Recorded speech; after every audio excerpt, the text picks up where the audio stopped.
రాసినా సరే వాటినన్నింటినీ ఆయన యొక్క దృష్టి చూపు చేత దాన్ని తీసివేయగలుగుతారు.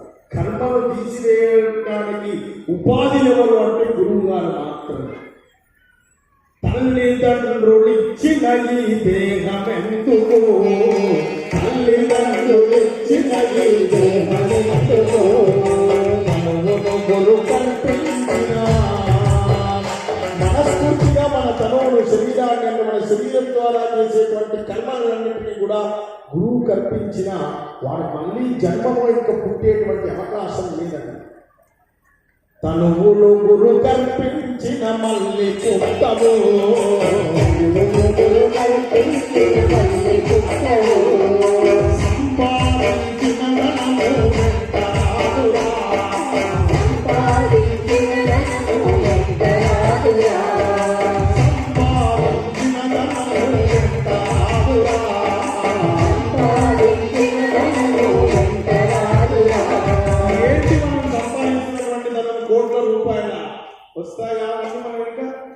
వచ్చాయా? పుట్టినప్పుడు తీసుకుని వచ్చామా? బయటప్పుడు తీసుకుని వెళ్తామా? తెలుసు మనం. కానీ ముక్కులమ్మ తెలిసినటువంటి అజ్ఞానుల వివరము అంటే మనిషి అండి. మనమే సంపాదించిన ధనము వెంట రాదురా,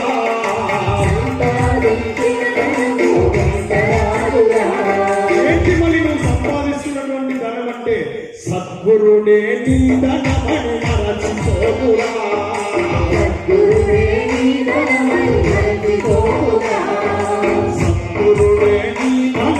మరచిపోదురా.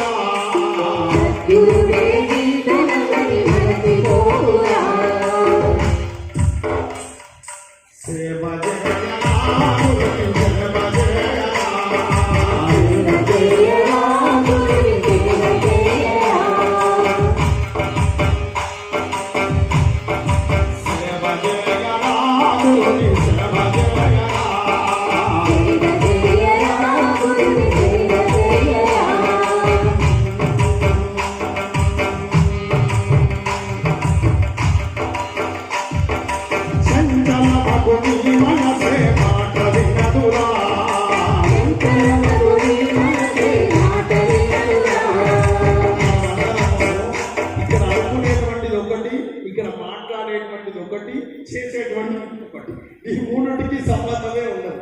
ఒకటి మనసులో బాగా తిట్టాలనిపిస్తుంది, బాగున్నారా అని అనిపిస్తూ అవుతుంది.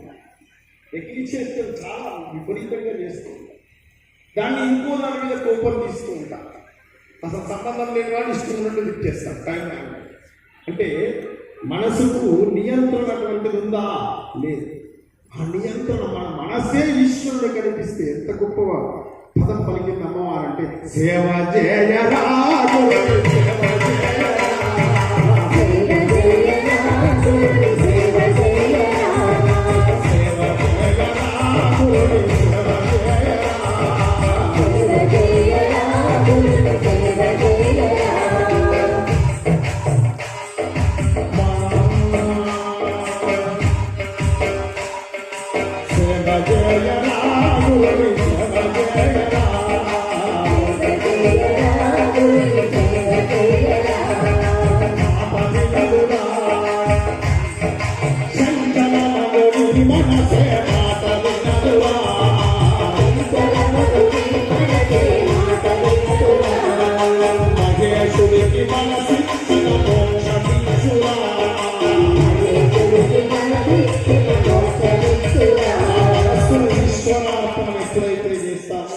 గురువు యొక్క కటాక్షం కలుగుతుంది. కార్తవీర్యార్జునుడు తనువు శరీరము మనస్సు సమస్తము స్వామికి అంకితం చేశాడు.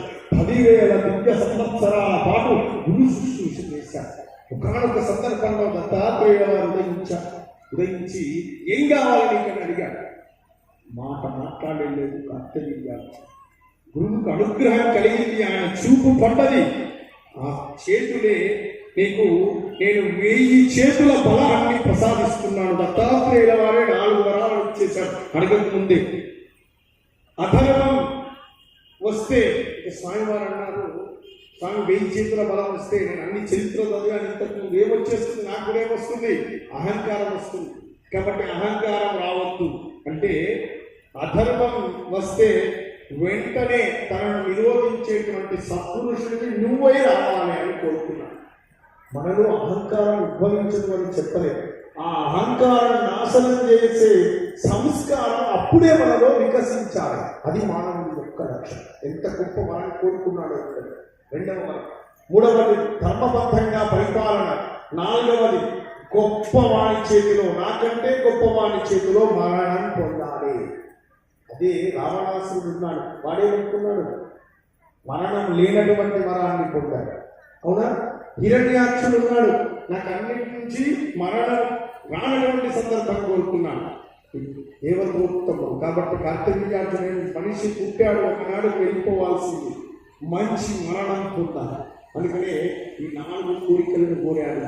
1000 చేతుల బలం, అధర్మం వస్తే వెంటనే అతన్ని నిరోధించగలిగినటువంటి సత్పురుషుడు వెంటనే నాకు కనబడాలి. 3 ధర్మబద్ధమైనటువంటి పరిపాలన, 4 గొప్ప వీరుని చేతిలో మరణం. ఈ 4 ఇచ్చేశాడు దత్తాత్రేయుల గారు. నొట్ట చేతులు ఉన్నటువంటి వాడు మహాచక్రవర్తి అయ్యాడు.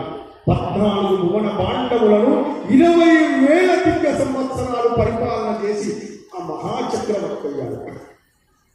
గురువు యొక్క అనుగ్రహం అంత గొప్పది. ఏం పనికినటువంటి వాడు మహాచక్రవర్తిని చేశాడు. అన్నున్నటువంటి వాడిని ఒకే ఒక్క సమయంలో దేవేంద్రుడు ఏం చేశాడు? అడవుల పాలు చేశాడు. అన్నీ చేయగలిగినటువంటి ఘటనాగణన సమర్థుడు లోకంలో గురువు గారు దత్తాత్రేయుల వారు. ఇది రెండవ కథ. సద్గురునాథ భగవానికి జై. లం పృథ్వీతత్వాత్మనే గంధం సమర్పయామి, మమాకారతత్వాత్మనే పుష్పం సమర్పయామి, యం వాయుసత్వాత్మనే ధూమం పరివర్తయామి, రంగేతత్వాత్మనే దీపం పరివర్తయామి, అమృతత్వాత్మనే అమృతోపహారం సమర్పయామి, సమర్థత్వాత్మనే భాగోళాది సకలోపచార పూజా సమర్పయామి. తథా తృతీయ అధ్యాయ ప్రారంభ. అవధూత చింతన శ్రీ గురుదేవ దత్త. మళ్ళీ దీపకుడు అడుగుతున్నాడు, మరి కార్తవీర్యార్జునికి అంత తొందరగా స్వామివారు ఎట్లా కరుణించాడు అనంటే, కార్తవీర్యార్జునికి చేసినటువంటి గురుభక్తి అంత గొప్పది. నాన్న 10,000 సంవత్సరాలు గురు శుశ్రూష చేశాడు. కాబట్టి దత్తాత్రేయుల వారు ఒక వ్రతాన్ని ఉపదేశించారు. ఏం వ్రతం తెలుసా? అది అనగా దత్త వ్రతం, అనగా వ్రతం. ఈ వ్రతాన్ని ఉపదేశించాడు. ఇంకా దీపకుడు అడుగుతున్నాడు, ఆ వ్రతం ఏంటిది, ఎట్లా చేయాలి అంటే, మార్గశిర బహుళ అష్టమి నాడు ఆ వ్రతాన్ని ఆచరణ చేయాలి. ఈ 3వ కథలో వ్రత విధానాన్ని చెప్తూ ఉన్నాడు దీపకుడు. ప్రతి సంవత్సరం మార్గశిర బహుళ అష్టమి నాడు ఈ వ్రతాన్ని ఆచరణ చేయాలి. ఈ సంవత్సరం వచ్చేటువంటి వ్రతం. ఎవరైతే సుస్నాతాయి చక్కగా స్నానం చేసి గోమయం చేత అలికి ఒక కలశాన్ని ఏర్పాటు చేసి దాంట్లో అనఘుడు అనఘా శక్తియుక్తుడైనటువంటి దత్తాత్రేయుల వారిని ఆవాహన చేయాలి. చుట్టూ అణిమాని 8 సిద్ధులను ఆవాహన చేయాలి. మొట్టమొదటి గణపతి పూజ జరుపుకోవాలి, తర్వాత గురు పూజ చేయాలి, తర్వాత షోడశోపచారముల చేత ఈ పూజా విధానాన్నంతా చేయాలి. గోధుమ నూకను, అంటే వేయించినటువంటి గోధుమ నూకను నైవేద్యముగా సమర్పణ చేయాలి స్వామివారికి. ఒక తోరము మనం కట్టుకోవాలి, ఇంకొకటి మన భర్తకు కట్టాలి. ఇది పురుషులు చేయొచ్చు, స్త్రీలు చేయొచ్చు, స్త్రీ పురుషులు ఇద్దరూ చేయొచ్చు, వివాహితులు చేయొచ్చు, అవివాహితులు చేయొచ్చు అని ఈ వ్రత విధానాన్ని అంతా మనం వ్రతం చేస్తున్నాం. ఆ వ్రత విధానాన్ని అంతా కూడా చెప్పడం జరిగింది 3వ కథ. ఈ వ్రతం ఎంత గొప్పది అని అంటే, 7 జన్మల్లో చేసినటువంటి పాపం అంతా కూడా పరిహరింపబడుతుంది. అదేవిధంగా సద్గురువు యొక్క అనుగ్రహం కలుగుతుంది. అసలు గురువు అంటే ఎవరు అని అడుగుతున్నాను దీపకుడు. అంటే గురువు అంటే ఎవరు అని అంటే, మనలో జ్ఞానాన్ని అంకురింపజేసేటువంటి వాడు గురువు. ఈ రోజుల్లో గురు శబ్దాన్ని మనం ఎక్కడ పడితే అక్కడ ఉపయోగించేస్తున్నాం. టీచర్లు, లెక్చరర్లకు ప్రతి ఒక్కరికి అందరికి ఉపయోగిస్తున్నాం. బోధక గురువు, సూచక గురువు, అట్లా 6 మంది గురువులు ఉంటారు. ఉపదేశ గురువు మాత్రమే లోకంలో గురువు. మనకు ఉపదేశం ఎవరైతే ఇస్తారో ఆయన్నే జీవనోద్ధారకుడు అని పేరు. మనం ఉద్ధరించేటువంటి మాట. మన కలియుగంలో ఎట్లా గురువును తెలుసుకోవాలి అని దీపకుడు అడుగుతూ ఉన్నాడు. అంటే మన మనస్సులో ఆయన భావన గుర్తింపబడాలి. ఎల్లప్పుడూ అక్కడిని చూస్తే మన జన్మల్లో మనకున్నటువంటి బంధం గుర్తుకు రావాలి. ఆయన గురువు, నీకు గురువు. ఎట్లా నేను గురువును గుర్తించాలి అని అడిగాడు. అడిగితే ఆయన మనస్సులో ఆయన యొక్క ముద్రను కళ్ళు మూసుకుంటే ఆయన ప్రతిరూపం కనబడాలి, ఆయన మాటలు వినబడాలి, ఆయన ధర్మాచరణనే కనబడాలి. నీ నుంచి ఏదీ తీసుకోకూడదు. మొట్టమొదటి గురువు అంటే ఎవరు అంటే ఇచ్చేవాడు. గురువు అంటే తీసుకునేటువంటి వాడు కాదు. అవి ఇవి ఇది అంటే ఆయన మీకు గురువు కాదు. అన్నింటినీ కూడా ఇచ్చేటువంటి వాడు గురువు కాదు. అదేవిధంగా ఎల్లప్పటికీ జ్ఞానమునే బోధించేటువంటి వాడు గురువు కాదు. అజ్ఞానంలో ఉన్నటువంటి మనందరినీ కూడా జ్ఞానం వైపు తీసుకొని వెళ్ళేటువంటి వాడు. గురువుకు దేహం ఉండదండి లోకంలో. గురుతత్వం చాలా గొప్పది. గురువుకు దేనికి పూజ చేస్తాం మనం? దేనికి? పాదాలు. ఎందుకు? కృతం భుజే కర్ణిక మధ్య సంస్థే సింహాసనే సంస్థిత దివ్యమూర్తిం ధ్యాయే గురు చంద్ర కళా ప్రకాశం చిత్పుస్తకాభీష్టమనందదానం శ్వేతాంబరం శ్వేత విలేప పుష్పం ముక్తా విభూషం ముదితం త్రినేత్రం. గురువు గారు కాళ్ళప్పటికీ దైవనామస్మరణ చేస్తారు. ఆయన మన మనుష్యుడిగా చూడకూడదు. మహాపాపం, మహాఘోరం. ఆయన నిరంతరం ఈశ్వరుని వైపే ఉంటాడు. చూడడానికి ఎట్లా ఉంటాడు? మనిషి రూపంలోనే ఉంటాడు. కానీ మనిషేనా? ఏం చెప్తాడు? నిరంతరం ఈశ్వరుణ్ణి పొందుమనే చెప్తూ ఉంటాడు. ఈ లౌకిక వాంఛలన్నీ కూడా వ్యర్థమైనటువంటివి. ఇవన్నీ కొంతసేపు మాత్రమే. నీ యొక్క పరమావధిని, నీ పరమ గమ్యాన్ని సూచిస్తూ ఉంటాడు గురువు గారు. మనిషి రూపమే కాని మనసు బ్రహ్మమేరా,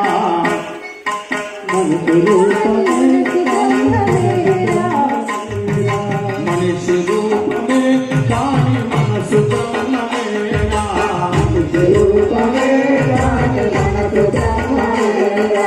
రూపలింగ భేదము ఆత్మగురురా,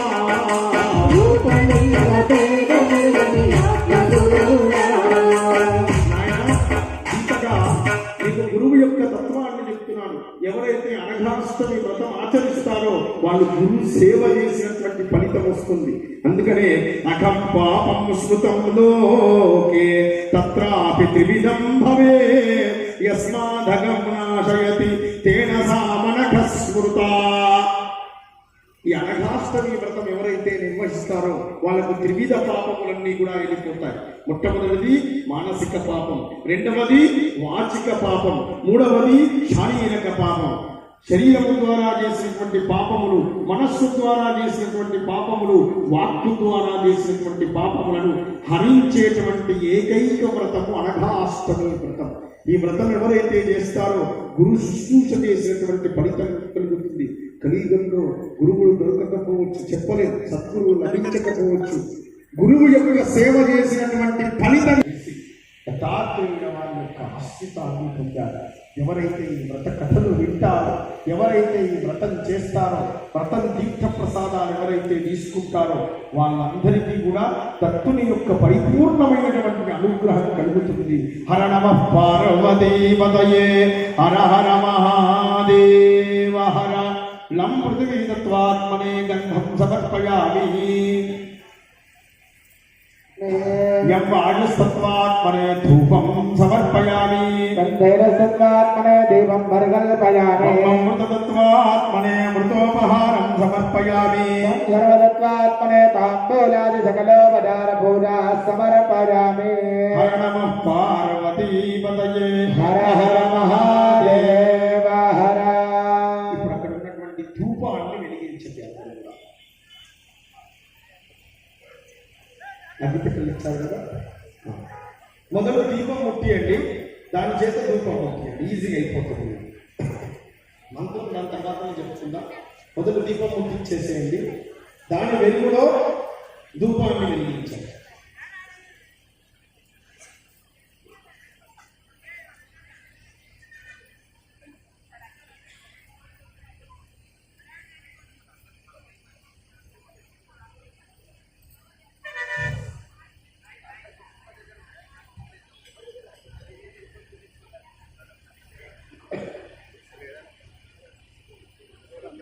ధూపం దీపం రెండు.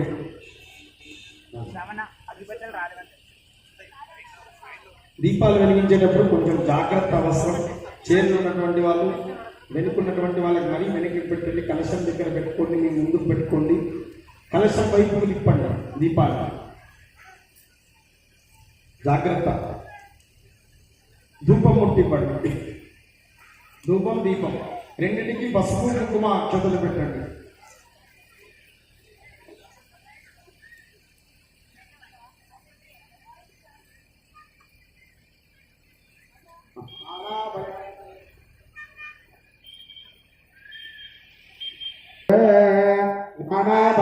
ద్రవ్య సమయనేన మనోహరః భూమః సమర్పితో దేవానఘో ప్రతిగృహ్యత అనఘాదేవి సమేత శ్రీ అనఘస్వామినే నమః ఉపమాఘ్రాపయామి యత్వాదేదం జగత్వాదృశ్యతే తథాపయౌ పావో సత్తసందేవే దీపే తద్భయాన్యః శ్రీ అనఘాదేవి సమేత శ్రీ అనఘస్వామినే నమః శ్రీమంతరజయామి ధూపదీపాంతే శుద్ధ ఆచమనీయం సమర్పయామి మీ ముందు నైవేద్యం ఉంది, కవర్లో ఉంది. ఆ కవర్ ముందు కట్టలే పెట్టేసి నీళ్ళు కలిగి నమస్కారం చేసుకోండి. దానిపైన ఓం భోర్భవస్వః గాయత్ర్యా అధ్యప్రోక్ష్య అపాన వ్యానో దాన సమాన సప్రాణ నివేదనం సమర్పయామి. మళ్ళీ ఒక పండు ఉంది కదా, ఏం పండు ఉంది? గట్టిగా ఆరెంజ్ అని అంటున్నారు, తెలుగులో చెప్తలేదు, అందుకని అడిగా. ఏం పండు? ఆరెంజ్. పెట్టండి, ఆ పండు పెట్టండి. గాయత్ర్యా అభ్యుప్రోక్ష రాజాన్నందభక్ష్యాన్నానాభిస్తరపుష్కలః నైవేద్యం హృదసంవేద్యో గృహ్యతామనఘో ముదా భవస్వః గాయత్ర్యా అభ్యుప్రోక్ష సత్యవర్తేన పరియుజ్యామి అమృతమస్తు అమృతమస్తరణసి ప్రాణాయ స్వాహా ఓం ప్రాణాయ స్వాహా ప్రాణాయ స్వాహా ప్రాణాయ స్వాహా సమానాయ స్వాహా నివేదనం సమర్పయామి సర్వదత్వాత్మనే తాంబూలాది సకలోపచార పూజా సమర్పయామి. ఇక్కడ తాంబూలం ఉందా? అది కూడా అనఘస్వామి జనక ప్రోత్కృతాయుష్యుతాంతకే ప్రోక్తే సులక్షణైర్యుక్తం తాంబూలం ప్రదదేన గౌ అనఘాదేవి సమేత అనఘస్వామినే నమః తాంబూలం సమర్పయామి. దీపం ధూపం జాగ్రత్తగా పెట్టండి. పెట్టిందా? ఇక లేచి నిలబడండి. మహామంగళహారతి జరుగుతుంది. ఈ చీరలు జాగ్రత్తగా చూసుకుంటూ వాళ్ళు కింద ఉన్నటువంటి వాళ్ళు జాగ్రత్తగా నిలబడాలి.